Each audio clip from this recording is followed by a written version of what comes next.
Well, welcome everyone to our webinar. We're so happy you're with us tonight. My name is Katie. I'll be your host, and our presenter will be Miss Laura, and I will introduce her in just a minute. But the webinar for this evening is Safe and Smart Exercises for Diabetes. So, should you have any technical difficulties, there is a phone number at the bottom of the screen to call Log Me In support. The phone number is 1-800 263-6317. Our format includes a short presentation followed by an interactive discussion. To type in a question, use the question section of the webinar toolbar.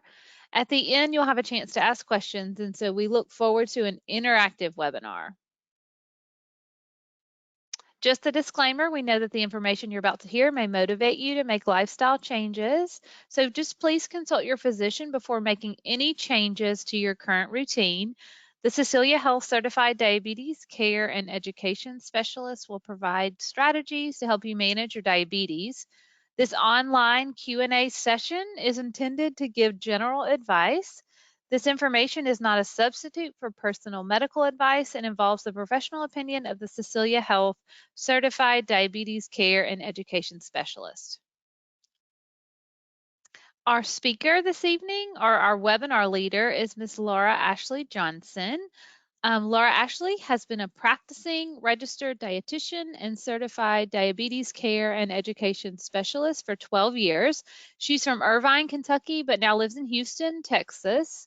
Laura has a passion for nutrition and enjoys cooking for her family. Some of her other hobbies are watching Kentucky basketball, traveling with her family, and spending time with her Norfolk Terrier named Butter. So thank you so much, Laura, for joining us this evening and sharing your knowledge and your expertise. We're so grateful. So you may take it away. Thank you so much, and thank you everyone that has joined. This is a great crowd today. Like Katie said, this is interactive. If you have questions, just shoot them down here at the bottom. We'll definitely answer all of them in the end, and we just love, this is one of our favorite ones to teach for the year too. So we're going to go ahead and jump in, and these are the areas that we're going to cover over the course of the webinar today. We're going to talk about the benefits of physical activity. And the research that is there to support the claims that exist for why physical activity is important. We're going to talk about how much you should be trying to incorporate and how to manage your blood sugars before, during, and after exercise. How to make some adjustments with insulin. We're going to be a little bit vague with that because everyone is a little bit different in their plan, but we're going to make some suggestions on how you can be better treated with your blood sugars on insulin with exercise. And then we're going to do our questions and answers and sharing at the end. Okay, so let's get started. And, there are, first of all, many challenges, reasons, excuses, whatever you want to call it, that are expressed as maybe roadblocks to physical activity. Maybe you don't enjoy it, you're tired of starting and quitting and that kind of cycle going over and over again. Maybe you can't afford a gym membership. Maybe you're not seeing the changes in your body that you want to see maybe as quickly as you want to see it, or maybe you don't know how to exercise the right way. I also get folks who say childcare issues is something that holds them back, or maybe not enough time, stress, tired, sore. There's so many things, and you probably heard one amongst all of those or more that you might have even said. And some of these are harder than others to fix or overcome, in order to get more physical activity incorporated. But under most circumstances, you can, if you truly want to get exercise into your routine, you can get it done. So the benefits to exercise. You probably are like, I know there has to be lots of benefits, but there are. Sometimes just seeing it visually, again, is another just stimulation to get yourself up and moving. So we've got mental, emotional, and physical benefits to activity done on a regular basis. It can reduce the risk of developing or dying from heart disease or a stroke. It reduces blood pressure and the risk of developing high blood pressure. It increases healthy cholesterol, that HDL that we want to get higher.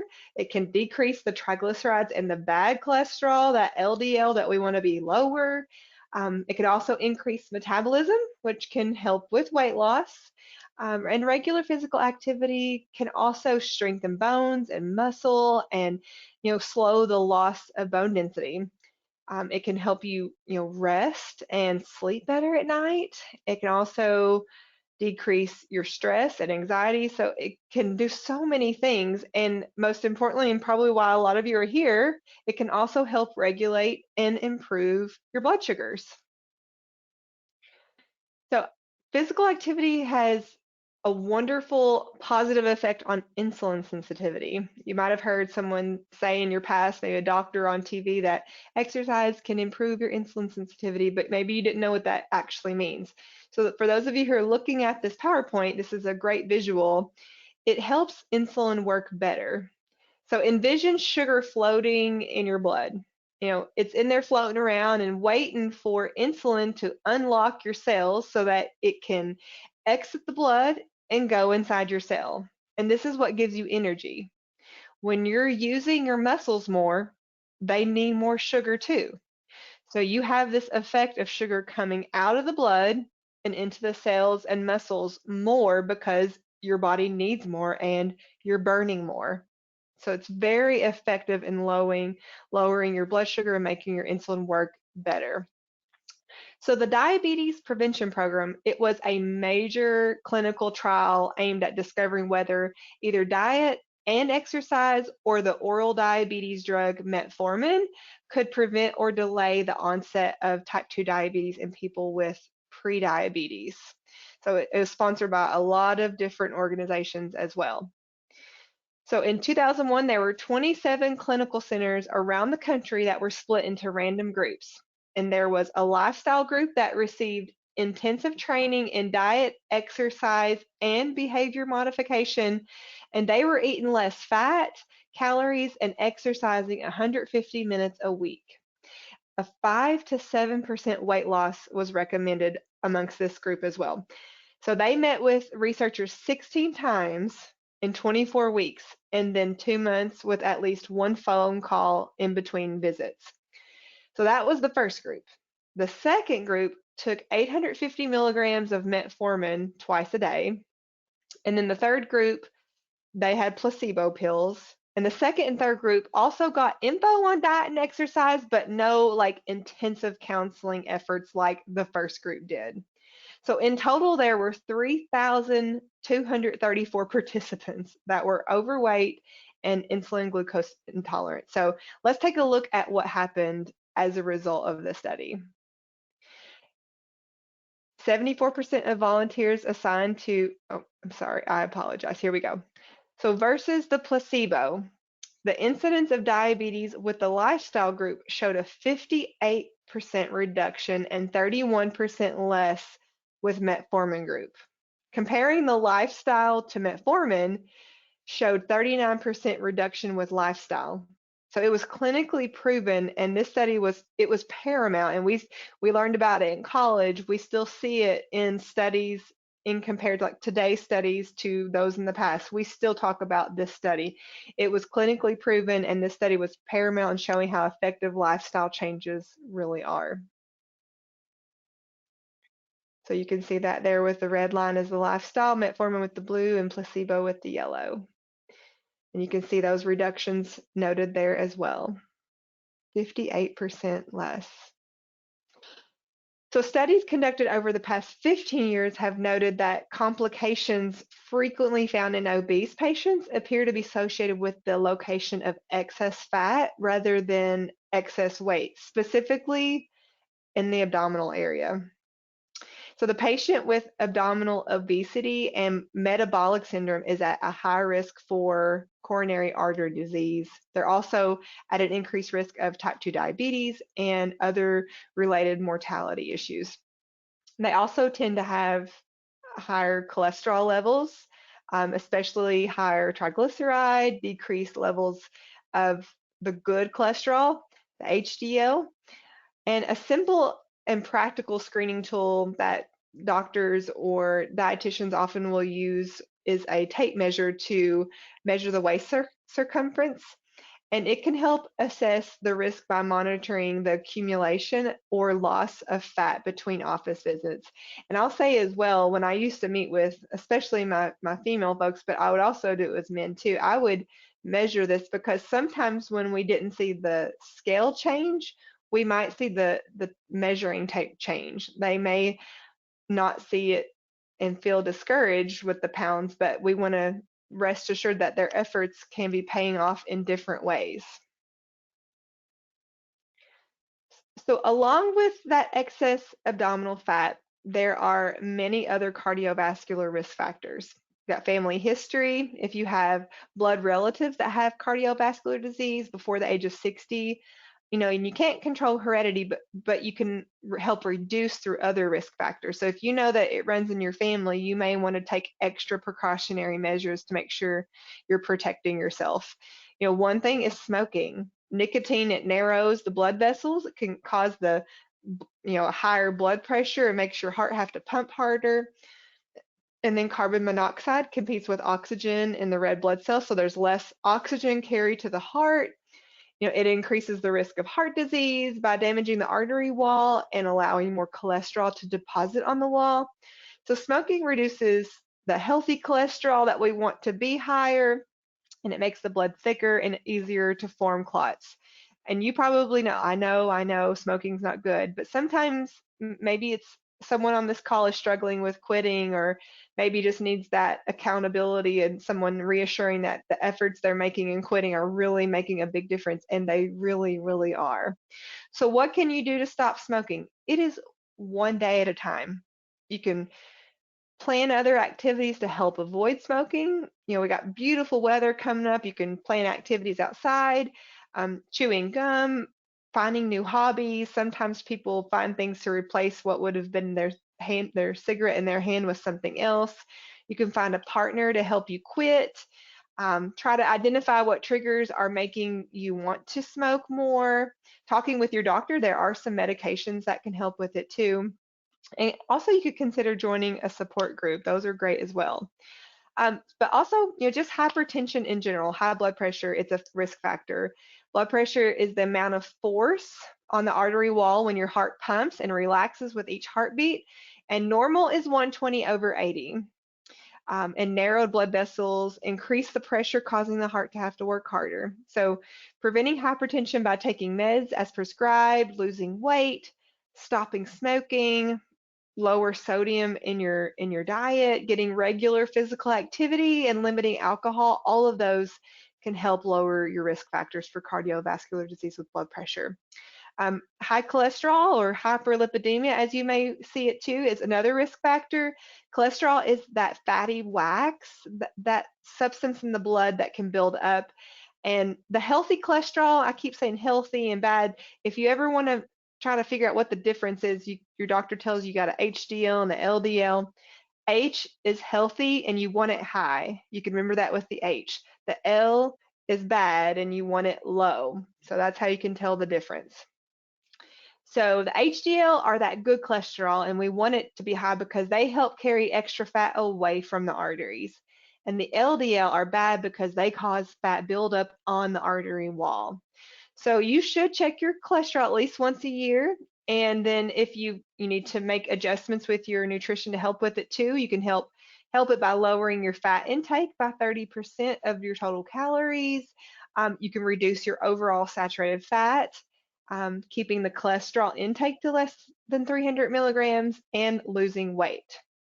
The next one here is impaired glucose tolerance and impaired fasting glucose. It increases risk for cardiovascular disease. Obesity increases risk by increasing bad cholesterol and triglyceride levels and decreasing good cholesterol, and it makes your heart work harder. You can reduce your total calories, start exercising, and work with your doctor, your dietitian, or diabetes educator in Cecilia Health. And they can help you find the plan that's right for you. Lastly, a sedentary lifestyle. That's a big one, is at an increased risk for cardiovascular disease. Exercise, as we noted earlier, it strengthens the heart muscles, tones muscles, aids in your weight reduction, lowers cholesterol, blood pressure, and resting pulse rate. And not exercising, you won't get any of those. So it does so much, as you've already seen here. I always like this one. There is humor in it, but it's also serious. What's giving up? It says here, what's what fits your busy schedule better, exercising 1 hour a day or being dead 24 hours a day?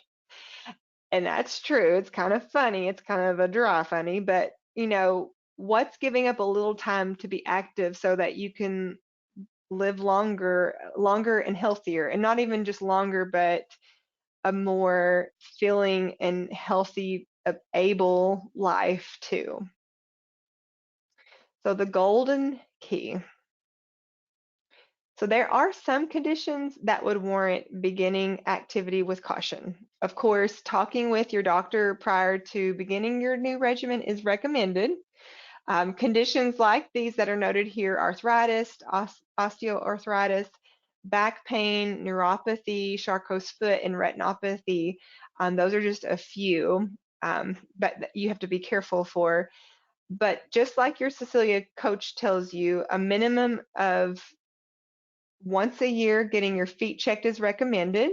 Anything that you feel like you might have issues with your feet, we're going to say make sure you have the right shoes, the safe shoes, before you do anything.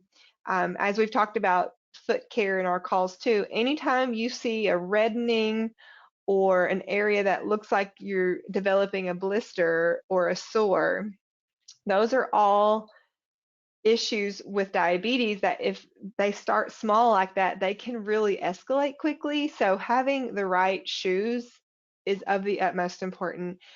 Quick story, I had a patient recently who had not got his feet checked in over a couple of years actually, and swore his feet were fine, and wore a pair of those kind of like boat shoes, kind of like a Sperry shoe, and did not know that right below his toes on the bottom he had no feeling. And shoes like that without socks and sweating and heat, it rubbed an incredibly bad wound that required IV antibiotics for a great length of time because he had such a bad sore on his foot. And I worked with him before it happened and afterwards, and he would tell all of you now, get your feet checked and wear the right shoes. Especially here in the summertime, if you're going to the beach, you want to make sure that you are not walking on the beach without something protecting your feet. In the sand there can be broken glass and lots of things along the shore that can hurt your feet, and shells that are broken, they can be very sharp. All right, so here's your take-home message today. So not exercising is being sedentary is just like smoking. So not moving, not you're getting your heart to work. Smoking is worse on your heart. You could exacerbate it even more, but not exercising and using that heart muscle can really damage your heart and shorten the length of time in your life and kind of increase your risk of developing lots of different conditions that we've talked about. If you do not exercise, it has the same risk as if you are a smoker. Okay, so here's the prescription here. Start moving more and start an exercise program today. So what's the difference? There are a difference between what is exercise and physical activity. So physical activity is movement that is carried out by the skeletal muscles that requires energy. In other words, any movement you do is physical activity. Me talking right now and being, pretty animated with my arms, and even though nobody is here, I'm doing physical activity. But now exercise is planned, structured, repetitive, and intentional movement intended to improve or maintain physical fitness.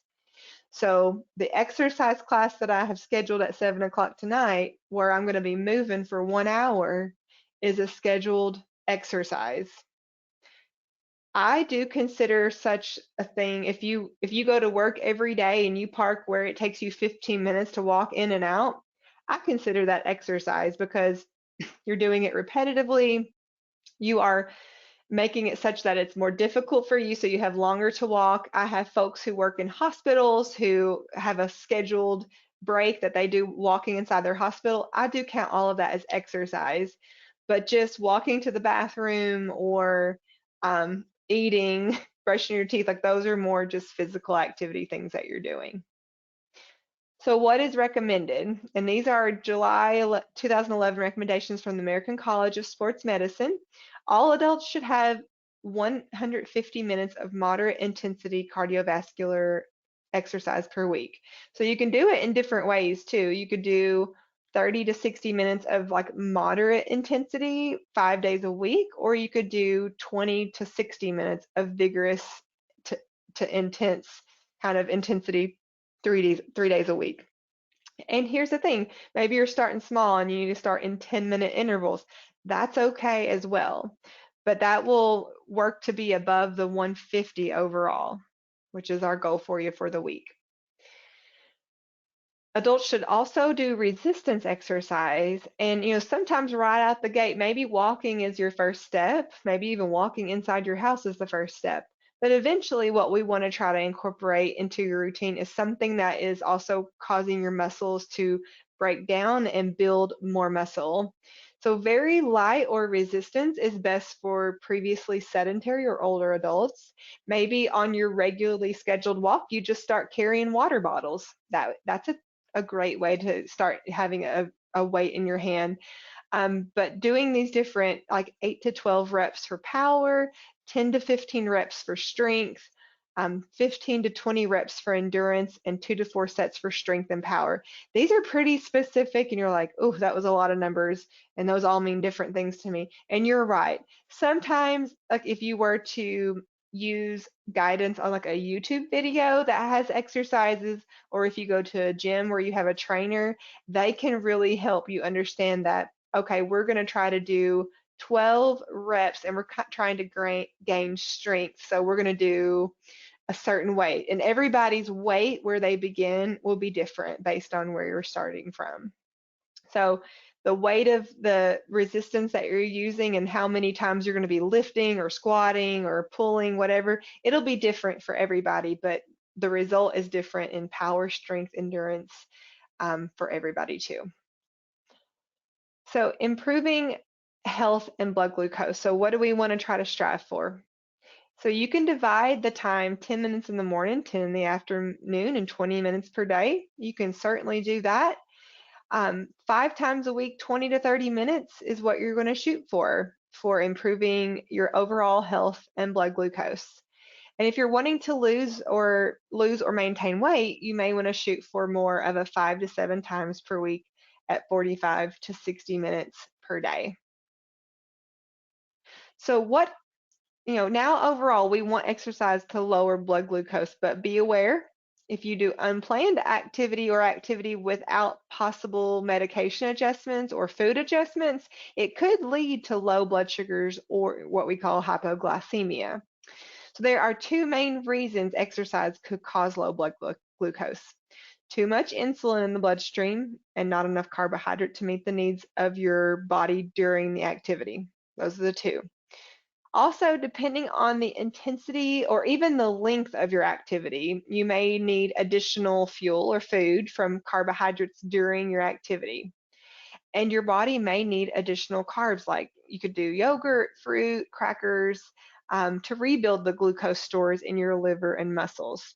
But we'll talk more about carbs in just a few minutes. So it's a balancing act between your medications, exercise, and the amount of stored carbohydrates or carbohydrates that you do eat. It's important to note that the risk of low blood glucose primarily applies to those taking insulin or certain oral medications that cause the pancreas to make more insulin. Those could be like glipizide, glimepiride, glyburide. But if you're unsure if your medicine is one of these that might cause this, you could talk to your diabetes educator specifically and say, hey, can you take a look at my medicines? Are any of these something I need to be leery about with my exercise, with low blood sugars? And they can help go through those with you specifically. Remember too, when you lose weight, you are sensitive to medication and a low blood glucose could result. So how do you know if you're having a low blood glucose? Well, a low blood glucose is less than 70. So you may feel shaky, dizzy, nervous. You could feel hungry, maybe even a little bit clumsy. So it's very important that you test your blood glucose whenever you feel any of these symptoms. You don't want to guess how low your blood sugar is. If you're having low blood glucose, it's important to have a schedule an appointment to kind of talk about this with your diabetes educator or your doctor. If this is happening routinely, they may need to make adjustments with your medication or maybe make some different suggestions with snacks to have. Um, Not everyone, but some people have to always check their sugar before they work out, but not everybody necessarily. There are lots of other symptoms too, so you could always look them up on the American Diabetes Association's website.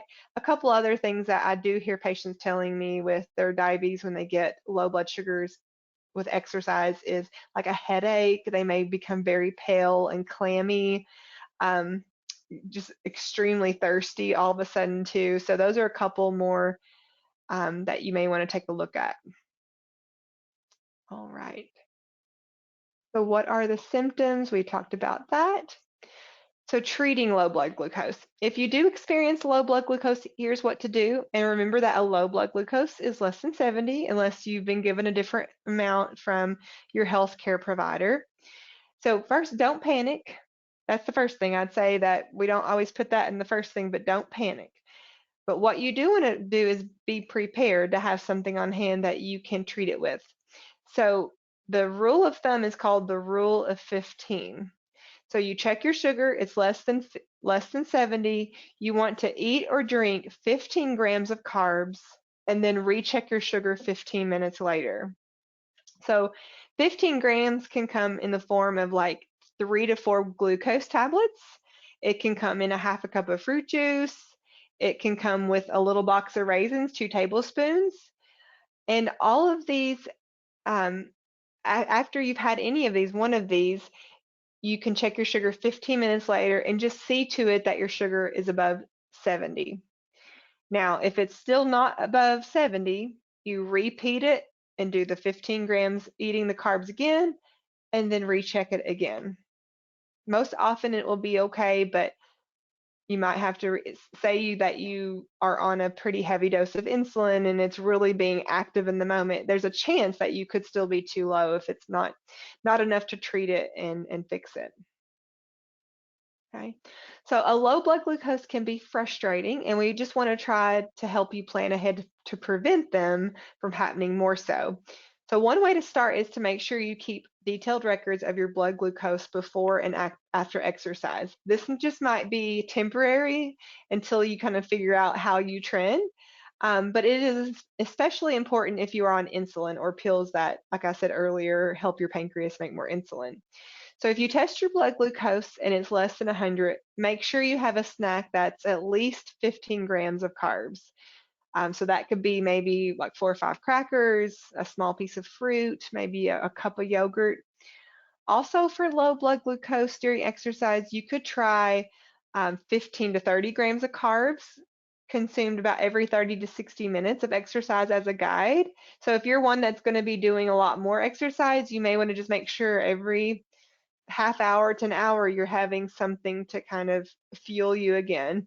So it's like I tell my folks all the time, when if they skip meals, I say you got to fill your tank before you can use your gas. You got to do it. So sometimes this can be a difficult part of managing diabetes, activity and weight loss. So if you're experiencing those low blood glucose levels while active and having to eat to treat your low blood glucose a lot, talk to your provider or your diabetes educator, because it may be that you might have to make some adjustments in different areas, maybe medication or timing, if that's issues that are going on too often. So what is a low blood glucose post-exercise? So post-exercise high blood glucose, so before is 110 to 140 and above if you're on insulin. and above 90 if you're on pills. That's your goal that you want to start. After exercise, oral medications, you want to be higher than 90, insulin higher than 110, and children, I don't believe we have any on here, but 120 to 130. High blood glucose post-exercise, what might be going on? So this can happen sometimes. Some patients will tell me, my blood sugar goes up after I exercise, and this can happen too, with the way that your muscles need sugar. Your liver could have, I think we mentioned earlier too in this one particular, how your liver stores sugar. Maybe it has expelled too much of the stored sugar into your body, and that can cause that. Or maybe your muscles did not take up the sugar as quickly. So that can sometimes happen. There might be like a bit of a rebound effect.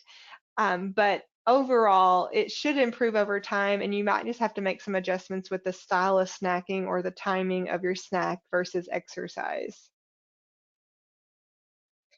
So to reduce your chance of low blood glucose after exercise, remember that your blood glucose can be lowered many hours after you exercise.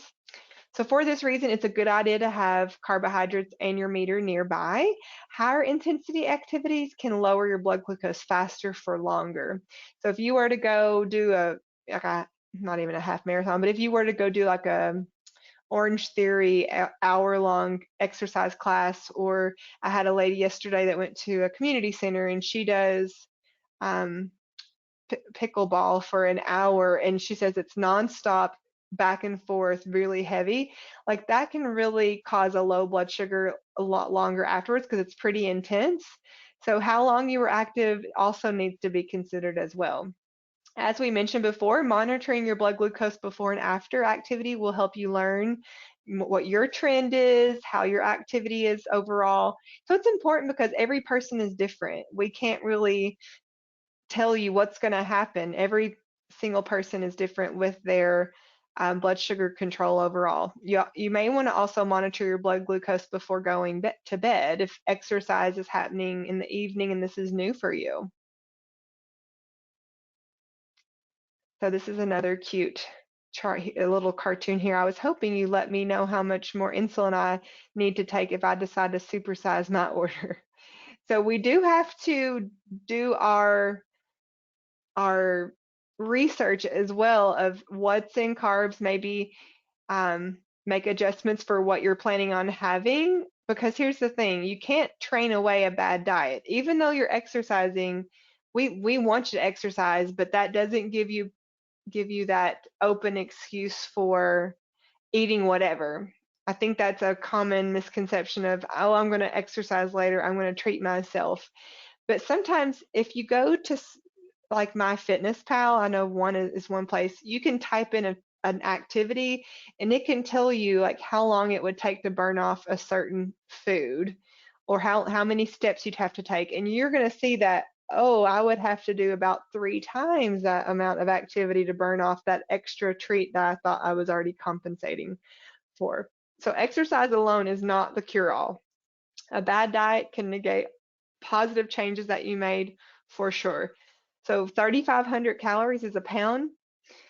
If you're looking about, for weight loss, a deficit of 500 calories 7 days a week is what you're going to look for to maybe try to lose a pound. If you take away 250 calories in the diet and 250 calories away in physical activity, that'll get you 500 calories for the day too. So diet is the weight loser. Diet, for a lot of folks, we used to say 80-20. 80% of it's diet, 20% is exercise. But the long-term effects are a combination of both and how it helps your overall health. So physical activity is the weight maintainer. So here's another chart here. It's the effect of diet and exercise on weight loss. This was on 160 police officers. You'll see on the left, it was their weight, and it was the weeks on the diet at the top. And you'll see here, these were the police officers that did not do exercise. They did, as you see, they were on the diet, so they did lose some weight, but look at the men who did the exercise and the diet. So they lost more. And if we go further here, this is going into months, no diet. The police officers who did exercise maintained the weight off, and then the ones who did no diet and they also didn't exercise, they gained it back. So you see it just continues there as we go through the months. So you definitely want to make sure that I'm sorry, for those of you who are watching it, it's a lot of arrows, but there we go, there's the end of it. So a combination, as you can see, when they started their diet back and exercising too, the combination of the two shows great weight loss and maintenance of it off, but when you don't have the exercise incorporated into it, it doesn't help keep it off as much. So adjusting insulin. Oftentimes insulin will need to be adjusted for exercise. Generally, these are the recommendations, but always speak to your provider before making any of these changes. So it's 2-to-1 for your fast acting. You may cut it in half. And for the MPH or 70/30 insulin, it's 4-to-2 units.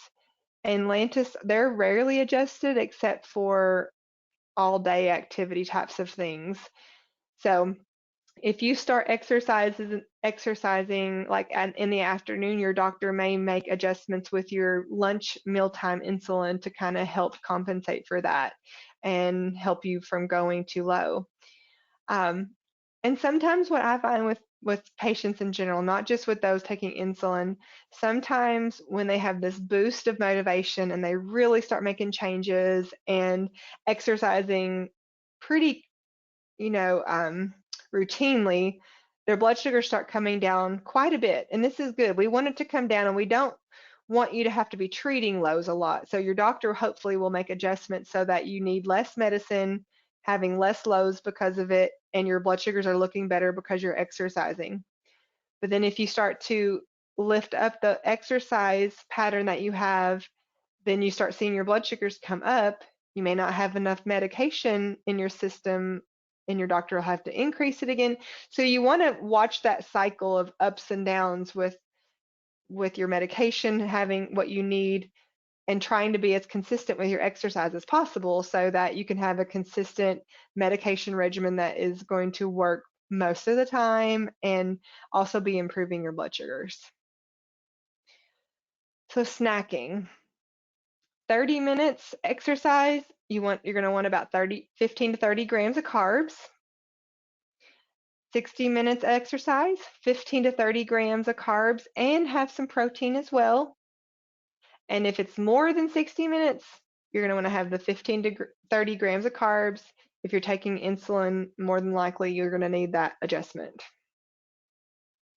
So which should you do? So insulin, you want to have planned activity. Like earlier today, I had a guy who his son-in-law said yesterday, let's go for a hike. Well, he's like, listen, I need about an hour. My blood sugars right now are 70. I need to have a snack. We need to get my blood sugar a little bit more stable before we head out. He had to plan ahead. That is what we want to do instead of getting on that hike and crashing.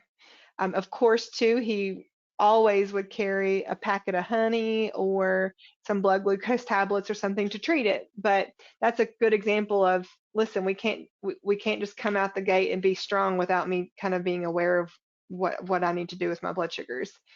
But we want to try to lose and maintain weight, or maintain weight for some folks, and we're going to try to improve overall control. And with snacks, it's really important to have snacks if you're having a long duration type of activity or if it's unplanned. Another great thing that you can have, we'll talk more too about what snacks are some great ones, but bars, like some of your granola bars, those are great because they can fit in your pocket really easy. They can have a little bit of protein and just the right amount of carbs to give you that boost of energy and fuel your tank again. Those are great to have on hand as well. So when should you not exercise? There definitely are times that you shouldn't. So generally sick days. If you have issues with your respiratory system, definitely not a good day either.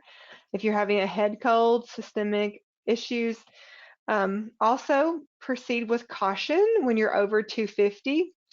Um, we want to make sure you're not going into diabetic ketoacidosis as well. So you may want to check for ketones for those who are with type 1 diabetes or on insulin therapy.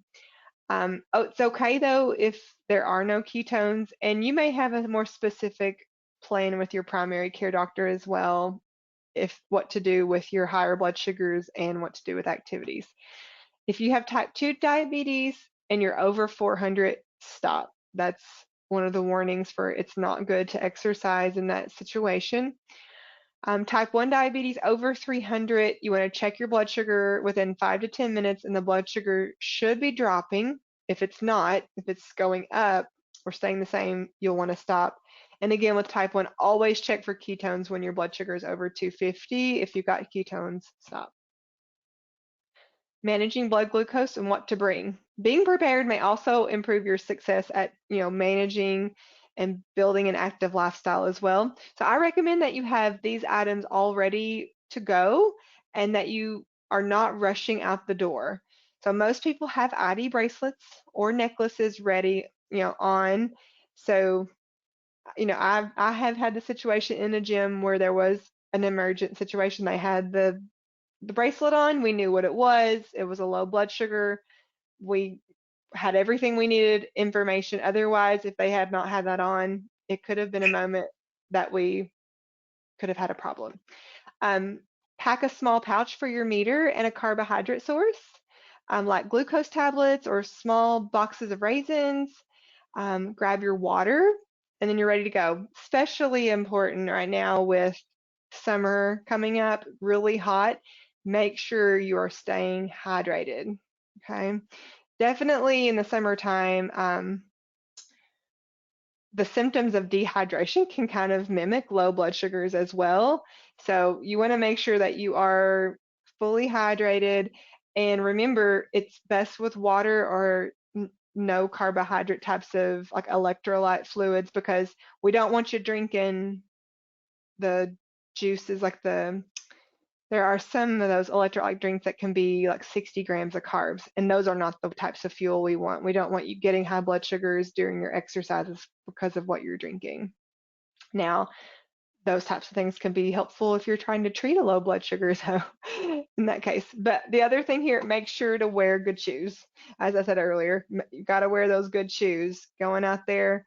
Um, it we want don't wear the Sperry's or something, even something like a Croc. Those can be, or those really soft shoes, if they've been worn down, things can penetrate through a shoe like that. So make sure it's not something that can penetrate too. As we've kind of discussed in other webinars, if you've been watching this year, and again, if you've missed webinars from this year and you want to go back and watch some, they're all recorded, so you can look at your link that your diabetes educator filmed and see it. This is one of the classes, the webinars that I've taught as well. It's setting SMART goals. This is an acronym for specific, measurable, attainable, relevant, and time-bound goals.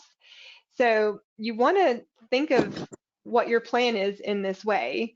You want to make it specific. You want to say, okay, this week I want to exercise I'm going to walk 3 days a week. You're going to make it measurable.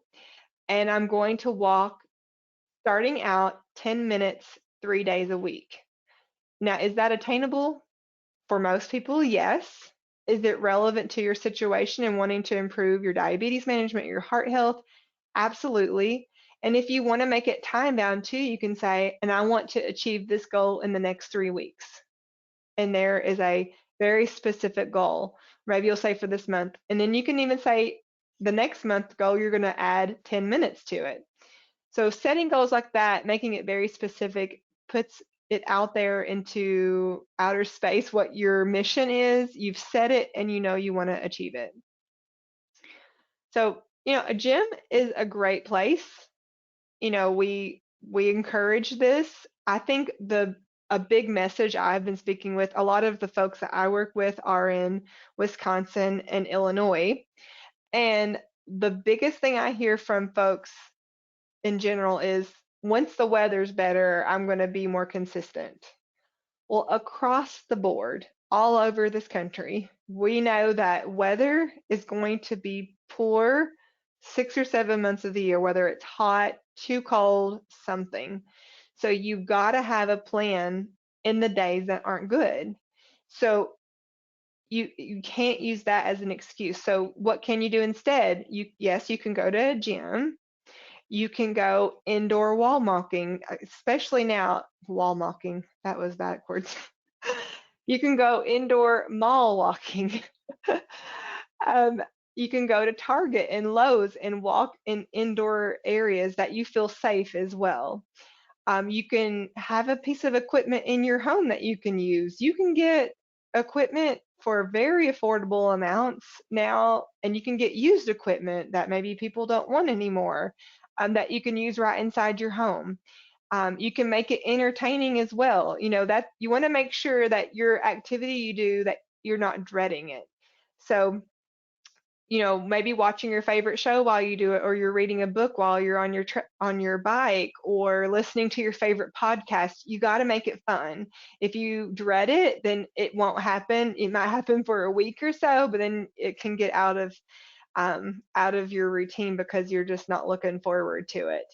Um, I'll give you a good example. I walk my dog Butter, as Katie was mentioning earlier. I walk her every day because she needs the exercise too. If her name does indicate, she's a little chunker. But another thing that I've incorporated with my husband is an Orange Theory. It's an exercise class.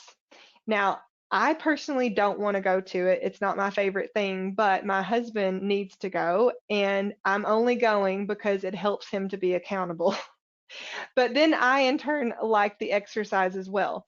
So I'm going now and I like it. So sometimes, having a person with you, a friend or your partner with you, can be a big motivator as well. Like if I don't really feel like going, he does. If he doesn't feel like going, I'm telling him we're not wasting our money. We're going. So sometimes even putting money on something can also be a motivator too. That's why a lot of nutrition kind of counseling programs can be beneficial when you're making a financial um, contribution to it because you feel more motivated. So, okay, let's get started. So here's the thing. The elevator to success is out of order. You'll have to use the stairs one step at a time. Sometimes you may feel like you're going up more and it's harder and harder to achieve your goals, but if you take the first step today, you're going to reach your goals. So what is one thing that you can do today? Can you just walk to your mailbox? Is that all that you can do today? That's okay. Can you call your friend and go for a walk, or call your mom or dad and talk on the phone for 30 minutes while you walk around the neighborhood? Whatever that you can do that makes it fun and entertaining, start today. You don't even have to wait to start tomorrow. It's only 4 something o'clock, 4:48. Alrighty, so here we are with our questions. I want you to let me know what you've got here. I do have a few things that we can go ahead and get started with. Um, all right, so does drinking, okay, just a second here. Do I need to cut out my carbs? No.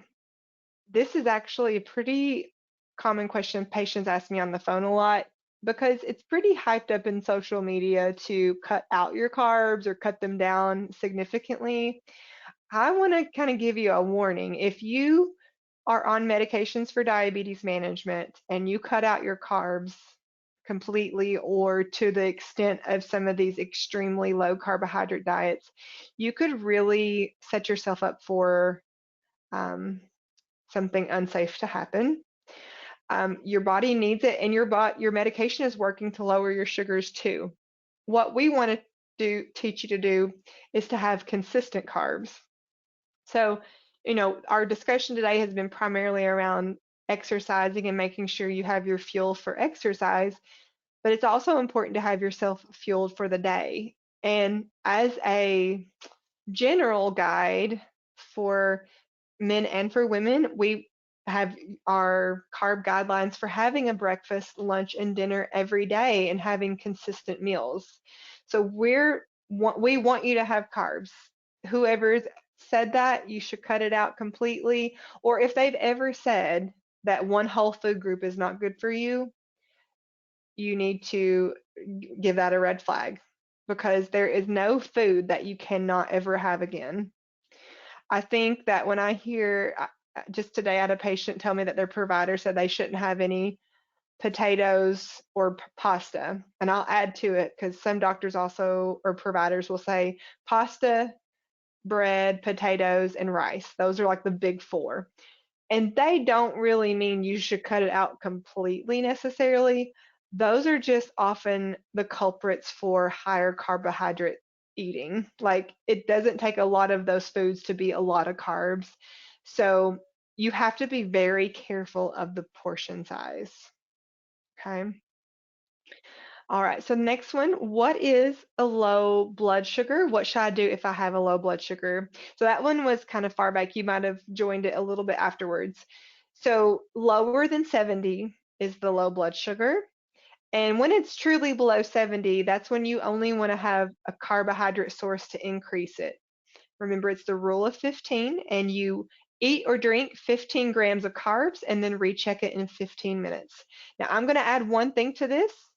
If your sugar is less than 50,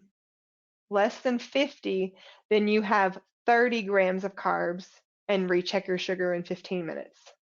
Okay, that's a more emergent situation and you need to get it up.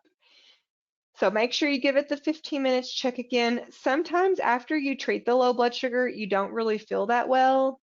So you may want to go ahead and have a snack that has a little bit of carbs and a little bit of protein too, to kind of help stabilize it. If you think about it, you've just made this really low blood sugar shoot to maybe 130, 140, 150 in a really short amount of time, and that can make the body feel uneasy. So sometimes a snack, if it's, in a normal level, it can, that protein component with it can kind of help level it out.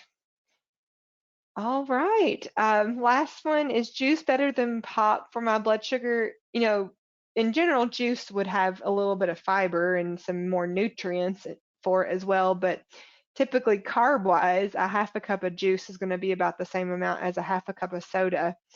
And so you might be in situations where you might not have juice around, and a pop might be more like, I went to a ball game this weekend and I don't see any juices around, but there's pop everywhere.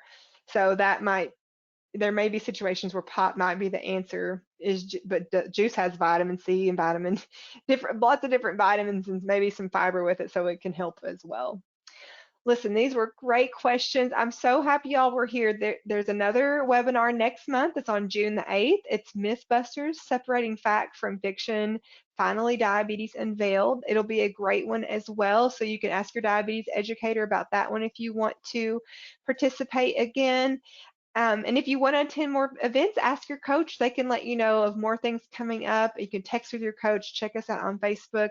And again, thank you so much for joining us today. We appreciate your attendance and your participation. It's been a wonderful time working with you guys today.